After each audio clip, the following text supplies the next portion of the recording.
Hi guys, সবাই কেমন আছো?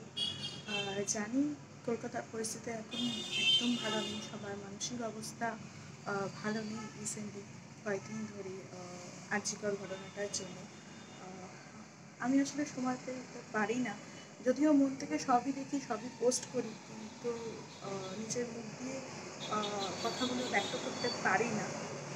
কেননা আমার ছেলে খুবই ছোট, আর সবথেকে বড় কথা ও রিসেন্টলি ব্লাড টেস্টের জন্য অর্থোপেডিকের কাছে গিয়েছিলাম। তো নানা রকম সমস্যার জন্য আমি কিছুদিন ধরে ব্লগস বা ভিডিওস কিছুই আপলোড করতে পারিনি।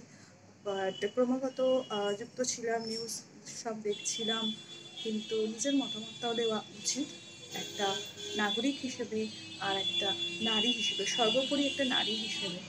তো আমি আমার কিছু ইনসিডেন্ট আমি ফেস করেছিলাম। আমি যখন প্রথম আমি আমার লাইফে জব করতে গেছিলাম এসপ্ল্যানেডে, তখন আমি এসব ফেস করতাম। আমি আসতাম লাস্ট এসপ্ল্যানেড থেকে, যে বাসটা ছাড়তো 8:40-এ, সেই লাস্ট বাসে।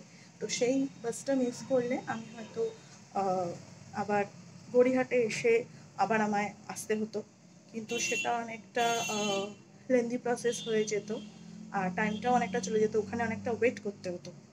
কারণ 8:40-এর পরে আবার হয়তো মেবি কোনো বাস পেতাম 9:10-15 এরকম নাগাদ। তো একদিন আমার সাথে হয় এরকম, যে একটা ছেলে আমার পিছু করেছিল। ছেলে বলতে মিডিল এজ। তো আমি আমার ব্যাগে সবসময় তখন, তারপরে হয়তো রাখতাম না যখন আমি পরে ভালো জায়গায় কাজ পেয়েছিলাম, 9 to 6 জব যেটা, কিন্তু তখন আমি সেলস ডিপার্টমেন্টে ছিলাম। তখন আমি ব্যাগে সবসময় পেপার পেয়ে রাখতাম। তো আমি বলবো আজকালকার যা পরিস্থিতি, এইসব রাখাই উচিত ব্যাগে।